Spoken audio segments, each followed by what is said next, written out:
So we're going to talk about communication today, and it's a topic, strangely enough, is not talked about very often.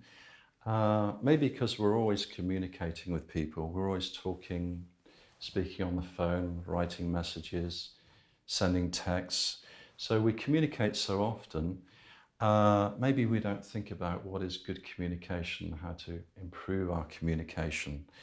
So this is what we're going to do in this short clip. We're going to discuss communication and then discuss different communication networks, possible problems with communication, and also how can we improve our communication in our day-to-day lives. So we have Cary Grant here and another actress, and they seem to be having some sort of communication breakdown. I don't know what's going on here. But maybe we can help these two guys out and sort out their communication problems. Now, first of all, we have a model here called the radio signal model. First thing to say is this is not really in terms of actually a radio communication. This is a model for all communication, and we can use that for any sort of communication we have, whether it's text or email or a letter or anything. It's very common to all types of communication. So first of all, we have a sender. Now, she is a person who would like to send a message to the receiver.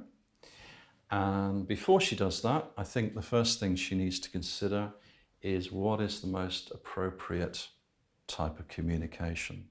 Should she phone him up? Should she send him a letter? Should she send a text, an email? What form does the actual message take? So that probably is the number one or the first thing to consider.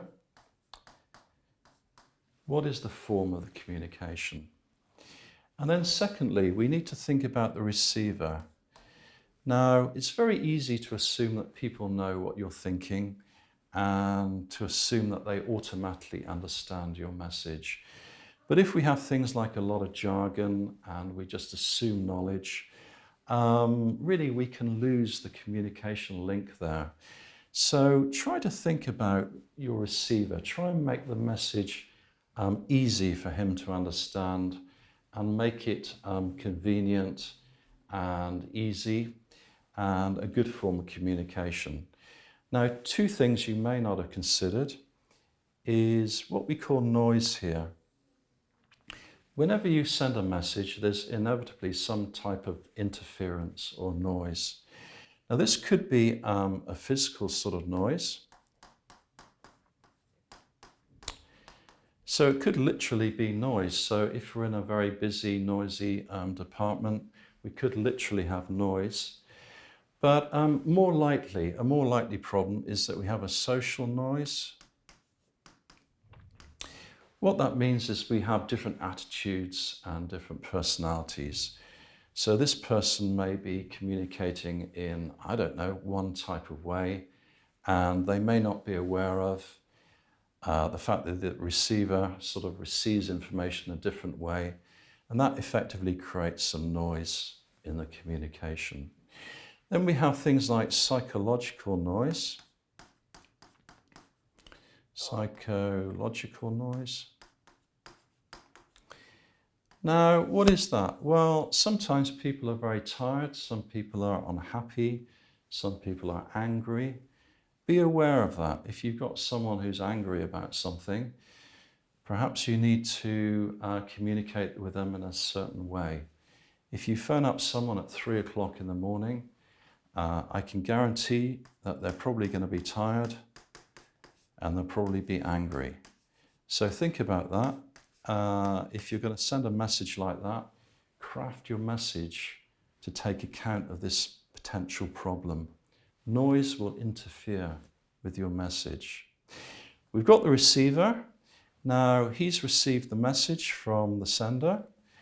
And another way to improve your communication, think about feedback. Can we organize some feedback here? Can we organize some feedback so that you know two things, that you know he received the message and you know that he actually understands the message. So if we can build in feedback to the system, we probably have some good communication going on. So all of these things are relevant.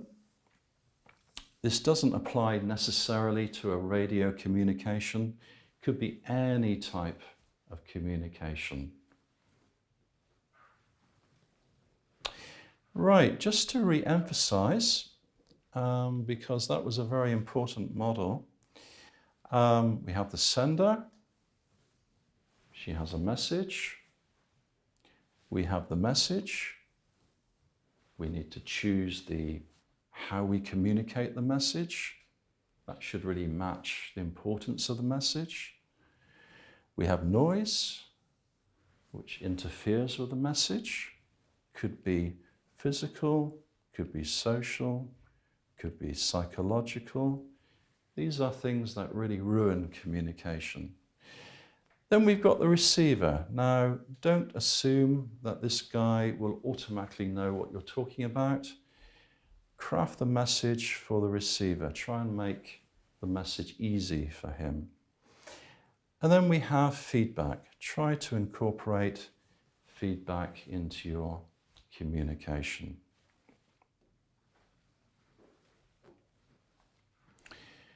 Okay, now once we've got, that was a single message that we were talking about, but what about communication networks? In a company, we need to decide how we're going to communicate between different people and different departments. So someone called Levitt, a long time ago, decided that there were probably 4 main ways of having a communication network. So first of all, the easy one is something like a chain, and the message goes from A to B to C to D to E. And generally with these models, we're saying C is maybe the important person. And that's probably like a hierarchy, I guess. So we have something like, let's see, we have the boss, who's maybe at the top of the chain, and then we have maybe a manager, and then we have maybe a supervisor, if I can fit that in, supervisor, and then maybe we have the staff or the workers. And in terms of the chain, okay, so the message goes from the boss to the manager, to the supervisor, to the staff. So that's a chain. A good system in certain situations. A good system in certain situations, maybe not necessarily something we choose all the time. Now the circle, the idea behind that is that we reduce communication. We only communicate to a small number of people. So C here, he is communicating to D and to B. And D, she is communicating to E and C. And E, he is communicating to D and F. So the advantage of this is that we reduce the amount of communication that you receive. A very big problem in big organizations is that people are CC'd all the time on their email, and you get hundreds of emails from different people that you don't really want to receive an email from. So this chain would potentially, this circle rather, would potentially reduce that problem. Right, so we've done the chain, we've done the circle, let's do the wheel. Now this is where we're collating information in a central point.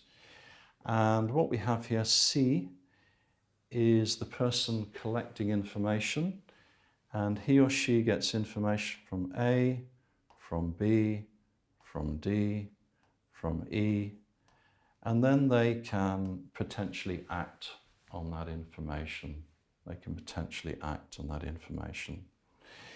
Finally, we get something, an unusual shape here, and Levitt called that the Y. Now, I think the Y is a combination of the chain and the wheel. So we can see parts of the chain here. So C is communicating with B and B is communicating with A, that is the chain. However, C then is also collecting information and communicating with D and E. So we have something here quite strange going on. I'm not sure I understand the Y on the Yeah, chart. okay. So it's a bit weird, isn't it? It's a bit strange how it's operating. I think what they're trying to do with the Y is they're trying to get the benefit of two different systems together. So Y is good, the wheel is good for collecting information, and the chain is good for fast response, for moving information quickly. So we may say, can we combine these two, and can we have two different systems working together? So I think the Y is quite weird, but it's really someone trying to get the benefit of two different systems, this one and this one. So we could also make up other different models when combining other types of networks. So we could combine that one with the circle, for example, if we wanted to. Now, okay, communication problems. We've all had communication problems. Certainly I've had a lot of communication problems. So what are the likely communication problems that we have at work? These two guys seem to be having a communication problem. So let's have a look. We have four different alternatives, four different reasons that we have a communication problem. We may have some jargon. There may be too much jargon being involved. There may be too much jargon. So I see this a lot. People, you receive emails and people say, have you seen the NSW report yet? And I don't know what the NSW report is. Please tell me what this means. Do not use jargon so much. Too much jargon causes communication problems. Sometimes communication is not two-way. So these two guys here, it looks very much like she should have a little bit of feedback with this guy, because it seems to be, at the moment, this is a one-way communication system. So feedback is very good. A two-way system is better. Sometimes in companies we find that information is very selective. So the only information that's sent is information that the boss would like to hear.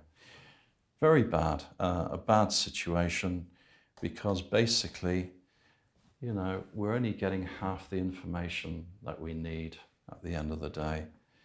And then finally, this does happen. People just only listen to maybe what people in authority say.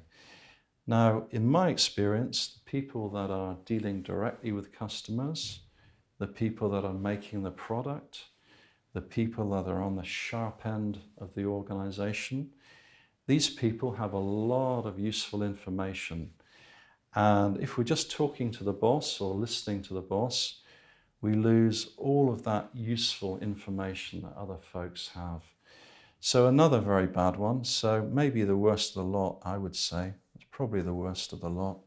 Try to avoid that situation if you can. Okay, so we have a little question here to talk about networks, communication networks.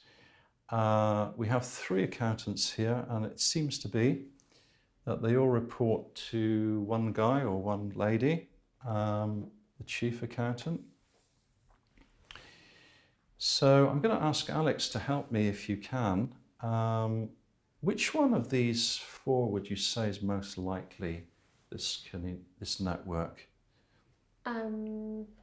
Maybe the wheel would be the one, since there are three accountants reporting to one person in the middle. Okay, so we have him here, and so the other people are connected to him then, sort of like this. Yeah. Right, okay, so, yeah, okay, so this looks like the wheel. Okay, so I think it's the wheel. I don't think it's a chain because we don't have this situation here where we just have people passing information in one direction. I don't think it's a circle because we're not limited to just a few people. He's collecting information from lots of people. And it's not the Y because the Y has this shape here, doesn't it? It doesn't look like the Y. So I think it's probably the wheel situation. We use the wheel when we're trying to collect information and collate information before we actually process it. So that's the answer. So thank you very much, Alex, for that.